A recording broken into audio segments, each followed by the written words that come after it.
ሰሎናቲዮ ስኬትን በትጋት الحمد لله رب العالمين الصلاة والسلام على رسول الله صلى الله عليه وسلم أما بعد فالسلام عليكم ورحمة الله وبركاته ودنا يتكبراتشه مسلم وندموچنا እህቶቼ ሃይማኖታችን እንደሚያስተምረው መተዋወስ መልካም ነው። አላህም በቁርአኑ ሱረቱ ዛሪያት ላይ ወዘክር ፈኢነ ዚክራ ተንፈዑል ሙእሚኒን ይላል። አስታውስ፣ ያንተ ማስታወስ ሙእሚኖችን ይጠቅማቸዋል ይላል። ሰው በባህሪው ረሺ ስለሆነ ማስታወስ ስለሚያስፈልገው ያው ሁላችንም ልንተዋወስ ግድ ነው። በአላህ ፍቃድ እንግዲህ ረመዳንን አንድ ወር ጾመናል። አላህ ይቀበለን። ቀጣዩ የሸዋል ወር 6 ቀናት ጾምን በተመለከተ አንዳንድ ነጥቦችን ኢንሻአላህ አስታውሳችኋለሁ። አቢ አዩብ አልአንሳሪ ረዲየላሁ ዐንሁ ባስተላለፈው ሐዲስ ረሱል ሰለላሁ ዐለይሂ ወሰለም ምን ይላሉ?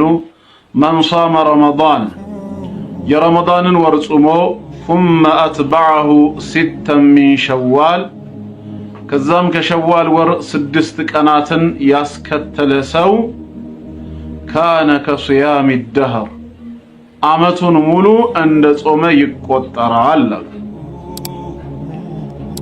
ኢማሙ ሙስሊም በሰሂሃቸው የዘገቡት ነው ማለት ነው። ከዚህ ሐዲስ በመነሳት የሸዋል ወር ጾምን እንደ ቀላል ልንመለከተው አይገባም። ከዚህ በፊት ያው ምን የሚባል ነገር ነበር እንደምትሰሙት የሸዋል ወር ጾም የአዛውንቶች የትላልቆች የአባቶች ጾም ነው ይባል ነበር። አንዳንድ ቦታ ላይ ግን ስህተት ነው። ረመዳንን የተሳተፈ ሙስሊም በጠቅላላ ሸዋልንም መሳተፍ ይችላል። ምክንያቱም ሐዲሱ የሚለው ረመዳንን ጾሞ ከሸዋል ወር 6 ቀናትን ያስከተለ ይላል።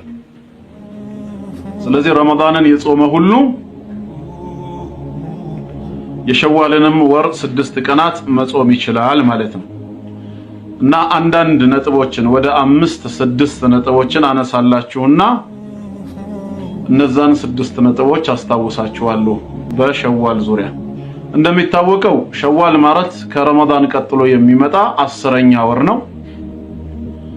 ይህ ወር እንደሌሎች ወራቶች 29 እና 30 ቀናት አሉት። ዛሬ የውሙል ዒድ የዒዱ ቀን እንግዲህ የሸዋል 1ኛ ቀን ሆኗል ማለት ነው። የዒዱ ቀን የሸዋል 1ኛ ቀን ከሆነ ከዚህ በኋላ ምን ያህል ቀናት ይቀሩታል? 28 ወይንም ደግሞ 29 ቀናት ይቀሩታል ማለት ነው። ያው ወራቶች 29 ወይ 30 ስለሚሆኑ ማለት ነው። እና ዛሬ የመጀመሪያ ቀን ነው። ከነገ ጀምሮ 28 ወይ 29 ቀናቶች ይቀራሉ።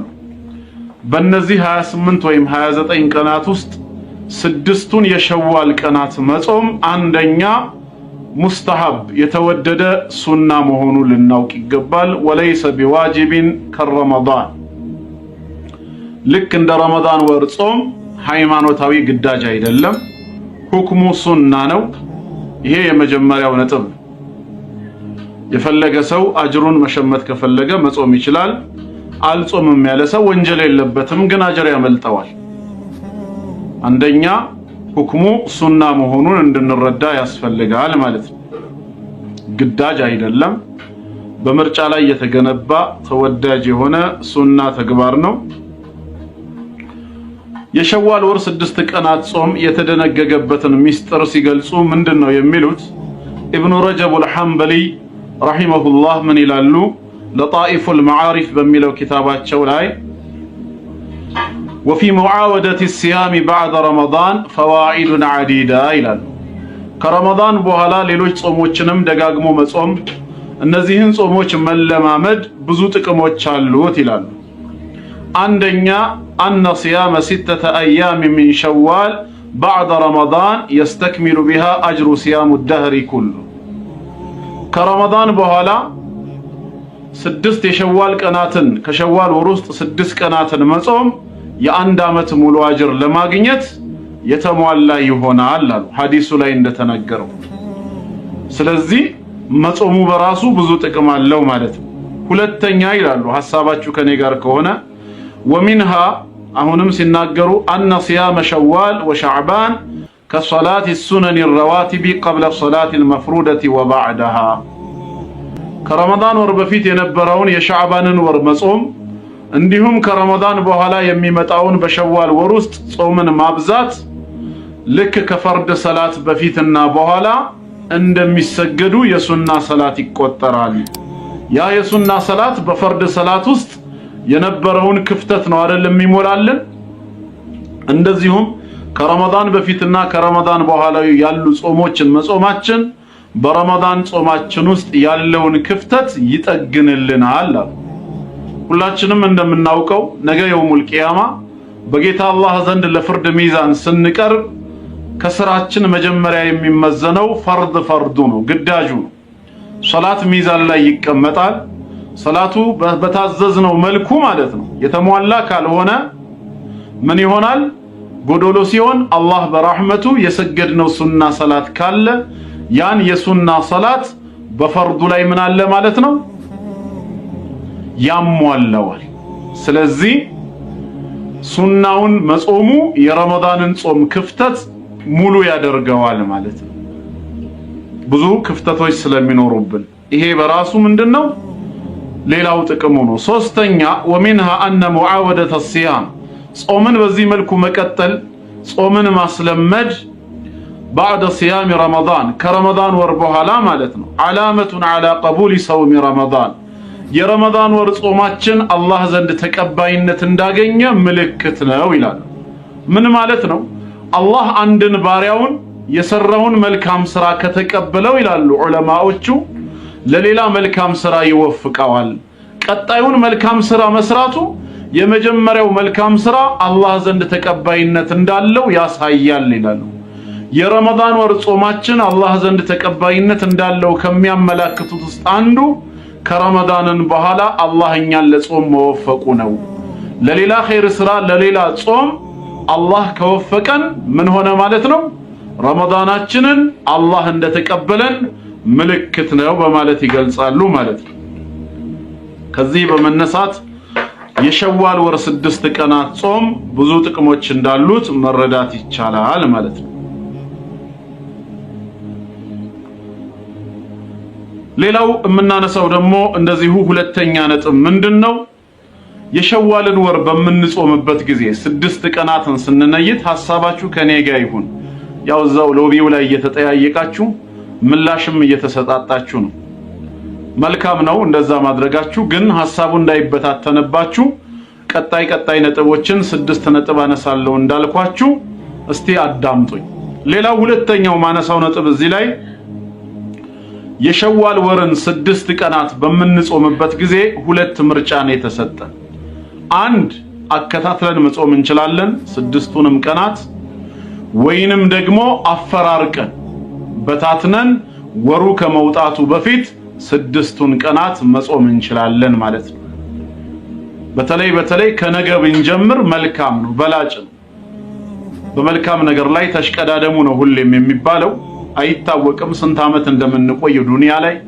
ከዚህ በኋላ የተጻፈልን ምን ያህል ቀን ምን ያህል ወር እንደሆነ አናውቅምና መልካም ስራን ማቻኮሉ መልካም ስለሆነ ዛሬ የዒዱ ቀን ነው።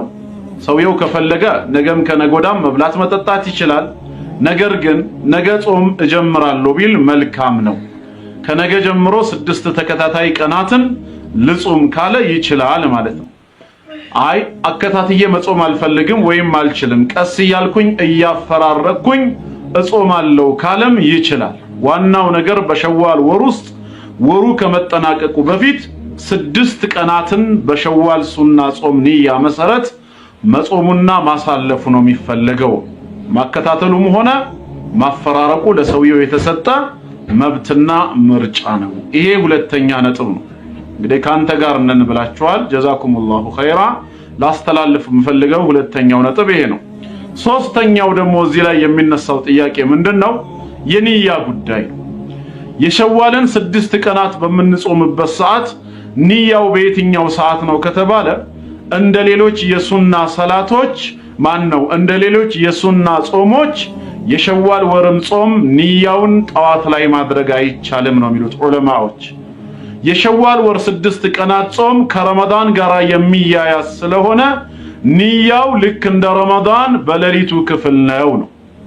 መን ለም የቢት ሲያመ ሚነ ሌይሊ ፈላ ሲያመ ለሁ ሚለው ሸዋልንም ይመለከተዋል። በሌሊቱ ክፍል የቀጣዩን ቀን ጾም ለመነየት በልቡ ንያን ያላሳደረ ሰው ጾም የለውም ስለተባለ 6ቱን የሸዋል ቀናት በምንጾምበት ጊዜ ንያው ምን መሆን አለበት? ከፈጅር በፊት ባለው የሌሊቱ ክፍል መሆን አለበት። በሌሊቱ ክፍል ከነየትን ንያው ተስተካክሏል። ልክ እንደ ረመዳን ማለት ነው። ለ6ቱም 6 ጊዜ በየቀኑ መጾም ባሰብንበት ጊዜ ምን እናረጋለን ማለት ነው? ንያን በሌሊቱ ክፍል እናሳድራለን። ሌላ አይነት የሱና ጾም ቢሆን ግን እንደ ሰኞና ሐሙስ ሳምንታዊ ጾሞች ወይ አያሙል ቢድ የምንላቸው የወሩ 13 14ኛና 15ኛ ቀን ጾም ቢሆኑ ግን በጠዋቱም ክፍለ ጊዜ መነየት ችግር የለውም።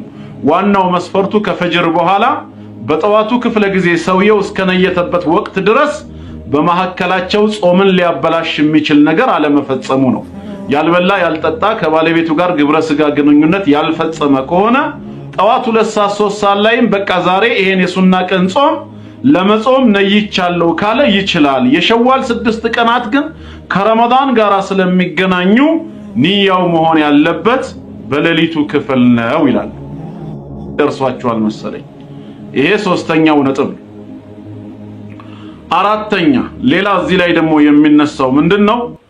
ቅዳሜና ጁሙዓንም በሸዋል የ6 ቀናት ጾም ንያ መጾም ይቻላል ነው። ቀኑን ብቻ ነጥለን ምንም ዑዝርና ምክንያት ሳይኖረን ጁሙዓን ቀን ወይ ቅዳሜን ለብቻቸው መጾም የተጠላ መሆኑን እናውቃለን። ረሱል ሰለላሁ ዐለይሂ ወሰለም ስለ ቅዳሜና ስለ ጁሙዓ ሲነግሩን ጁሙዓን ከበፊቱ ወይ ከኋላው አንድን ቀን ካላስከተልን በስተቀር አትጾሙ ብለውናል። ቀኑን ተኽሲስ አድርገን ለይቶ መጾም ማለት ነው። አሁን ግን በሸዋል ንያ ከሆነ ጁሙዓንም መጾም ይቻላል ከቅዳሜና ከሐሙስ ጋር ሳይገናኝ፣ ቅዳሜንም መጾም እንችላለን ከእሁድም ሆነ ከጁሙዓ ጋር ሳናገናኘው። ለምን? ቀኑን ታሳቢ ያደረገ ጾም ሳይሆን የሸዋልን የ6 ቀናት ንያ ታሳቢ ያደረገ በመሆኑ ነው ማለት ነው።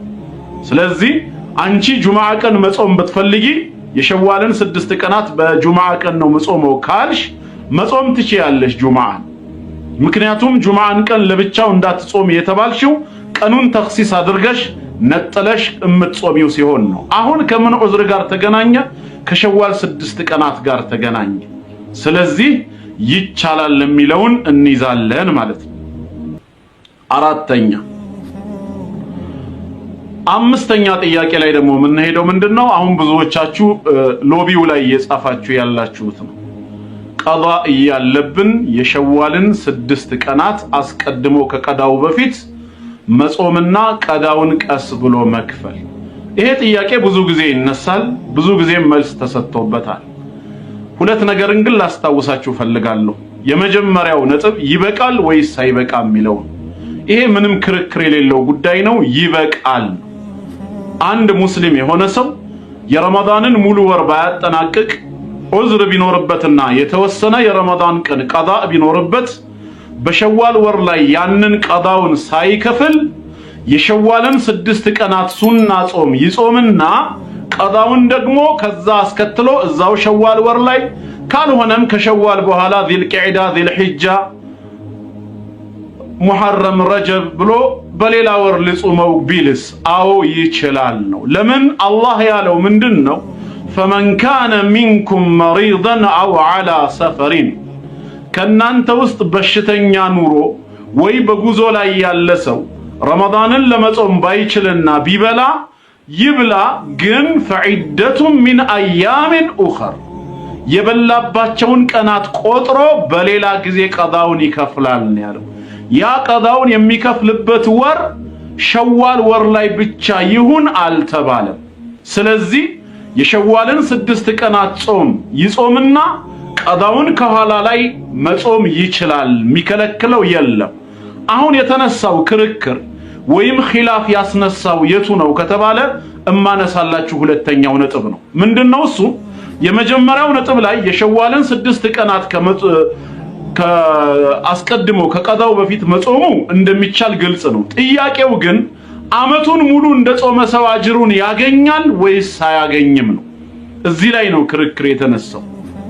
አመቱን ሙሉ እንደጾመ ሰው አጅር አያገኝም ያሉት ምን አሉ? ረሱል ሰለላሁ ዐለይሂ ወሰለም መን ሷመ ረመዳነ ثم أتبعه ستا من شوال ብለዋል።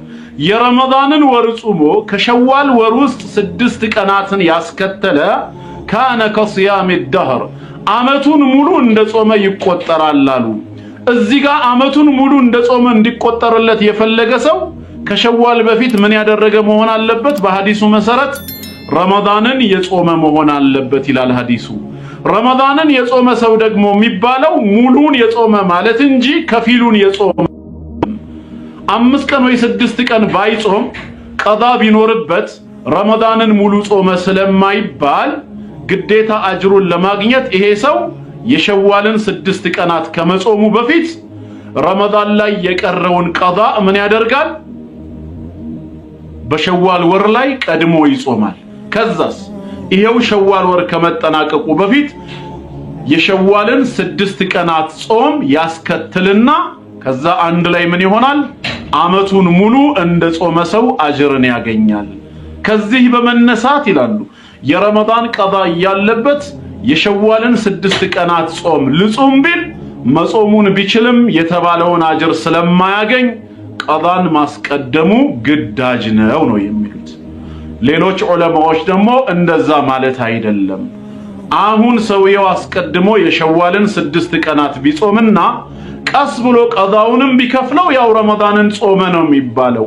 ስለዚህ ቀስ ብሎ ቀዳውንም ቢከፍለው አመቱን ሙሉ የጾመን አጅር ያገኛል። አሁን ኺላፉ እዚህ ላይ ነው ያለው።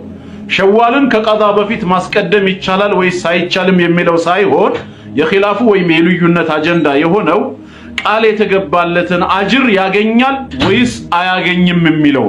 በደንብ ከሰማችሁኝ እንደዛም ሆኖ ኺላፍ ያለበት አጀንዳ ነው። ታዲያ ምን እናደርግ ከተባለስ የቱን እንከተል የሚል ጥያቄ ከተነሳ الخروج من الخلاف مستحب ከኺላፍ መውጣት በራሱ ምንድነው የተወደደ ተግባር ስለሆነ ቀዳን መጀመሪያ እናስቀድምና ከዛም ሱናውን እናስከትል። ሁለተኛ ደግሞ ከሱና በፊት ቀዳን እዳን መክፈል ተወዳጅ መሆኑ ምንም ኺላፍ የለውም። ስለዚህ ከተቻለ ከነገውም ይሁን ከነጎዳ ወይም እኛ መጀመር ከጀመርንበት ቀን ካሰብንበት ቀን ጀምሮ መጀመሪያ ቀዳውን እንጾመው ከቻለ ከዛስ የሸዋልን 6 ሱና ቀናት እናስከትል። ይሄ በሁለቱም ጀማዓ በኩል ኺላፍ ስለሌለበት ማለት ነው። ካልሆነና ማይመቸን ሆኖ ከተገኘስ መቼም ረመዳን ሰፊ እድላለን። ቀጣዩ አመት ረመዳን እስኪመጣ አላህ እድሜ ከሰጠን 11 ወራት ያክል ጊዜ አለን። ሸዋል ግን 1 ወር ነውና እንደ ረመዳን የሰፋ እድል ስለሌለን መጀመሪያ ቀዳውን አስከተለን ከዛ ሸዋሉን ለመጾም አይመቸን የምንል ከሆነ ግን የሸዋልን 6 ቀናትን ጾምና ከዛም በተመቸን ቀን ምን እናደርጋለን? ቀዳውን እንከፍላለን። በከፊል ዑለማዎች ራእይ መሰረት ምን ይሆናል ማለት ነው? ቃል የተገባለንን አጅር እናገኛለን። እናታችን አይሻ ረዲየላሁ ዐንሃ በዑዝር ሰበብ ነው የነብያችንን ሰለላሁ ዐለይሂ ወሰለም ፍላጎት ለማሳካት መጨረሻ አካባቢ ቀጣዩ አመት ረመዳን ሊገባ 1 ወር ሲቀረው ወይም ሻዕባን ላይ ነበር የረመዳንን ቀዳዬን እከፍላለሁ ያለችው። እኛ ግን ያ ዑዝር ማይገጥመን ከሆነ ምን መሆን አለበት? መጀመሪያ ቀዳውን ቶሎ ከፍለን ከዛም ወደ ሱናው እንገባለን። ግልጽ የሆነላችሁ ይመስለኛል። 6ኛ ነጥብ እዚህ ላይ ማነሳላችሁ። በአንድ ድንጋይ 2 ወፍ ትወዳላችሁ አይደል? ለነገሩ እወዳለሁ እንወዳለን ሁላችንም በአቋራጭ። 2 አይነት ነጥብ ሊነሳ ነው እዚህ ጋር። ቀዳና ሸዋልን በአንድ ንያ ብንጾምስ? በዛውም ቀዳ ነው እንደገና ደግሞ የሸዋል 6 ነው። ሁለተኛው አካል ደግሞ ሸዋልና የሰኞና ሐሙስ ሱናን በአንድ ንያ ወይ ከአያሙል ቢድ ጋራ በአንድ ንያ ብንጾምስ የሚል ነጥብ ይነሳል። የመጀመሪያው ላይ ዑለማዎች አይቻልም ብለዋል። ቀዳ ግዳጅ ነው፣ ሊከፈልለት የሚገባው ነው። የሸዋል ሱና ጾም ግን ሱና ተወዳጅ ነው።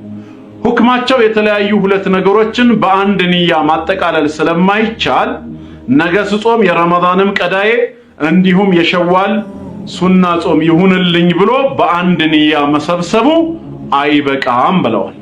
ይሄ አይቻልም ነው።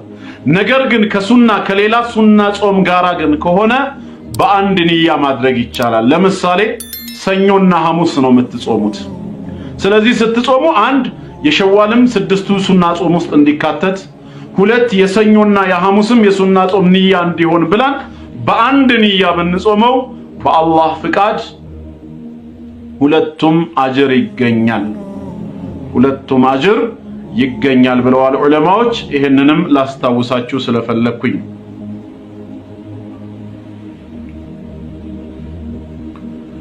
ሌላው ደግሞ ተጨማሪ ሰባተኛ ነጥብ በትዳር ዓለም ላይ ያላችሁ ሴቶች በባለቤታችሁ ስር ያላችሁ ማለት ነው፣ በአካል ያልተራራቃችሁ በትዳር ዓለም ያላችሁ ሴቶች የሸዋልን 6 ቀናት ጾም በምትጾሙበት ጊዜ ከባለቤቶቻችሁ ፍቃድን አግኙ።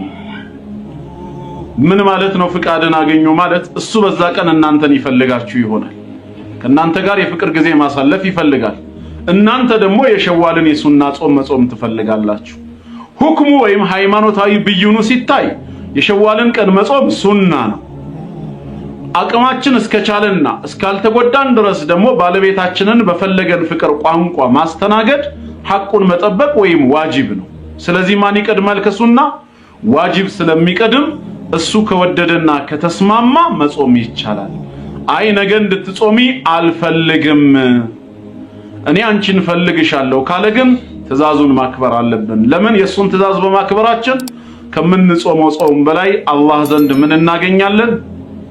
አጅርን እናገኛለን ነው። ባል የለኝም ነው ያልሽው? የሌላችሁ አላህ ሳሊህ ባል ይዘውጃችሁ፣ ያላችሁ ደግሞ አላህ ትዳራችሁን በረካ ያደርግላችሁ። ያው በጥቅሉ እነዚህን 7 ነጥቦች አስታውሳችኋለሁ ብዬ ነበር። አልহামዱሊላህ ያው አስታውሻችኋለሁ። አሁን መልእክቱ ግልጽ መሰለኝ። የቀረ ጥያቄ አለ እዚህ ላይ ያልተመለሰላችሁ? የሸዋልን ጾም በተመለከተ ያልተመለሰ ነገር አለ?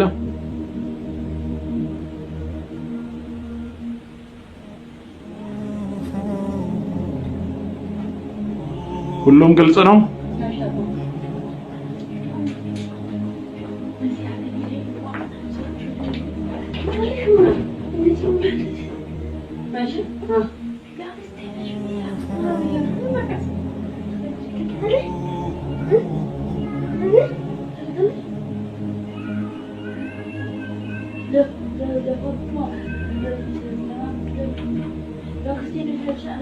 ስለዚህ ያው ሸዋልን በተመለከተ ምንም ጥያቄ የላችሁም ማለት ነው። አልহামዱሊላህ ያው ይሄንን የተወሰነ ነጥብ አስታውሳችኋለሁ ብዬ ነው የገባሁት። አላህ ሁላችንንም ተጠቃሚ ያደርገን። ያው የዒዱል ፊጥር በዓል አላህ በሰላም አደረሳችሁ። አንድ እህታችን ምንድነው ያለችው? ያስፈረሰን ነው መጀመሪያም ጾሞ ተናግሬ ነበር ቅድም። ከቻላችሁ አውቀዳችሁን አስቀድሙ። መጀመሪያ ቀዳውን አስቀድሙ፣ ከዛ በኋላ ሱናውን ማስከተል ነው።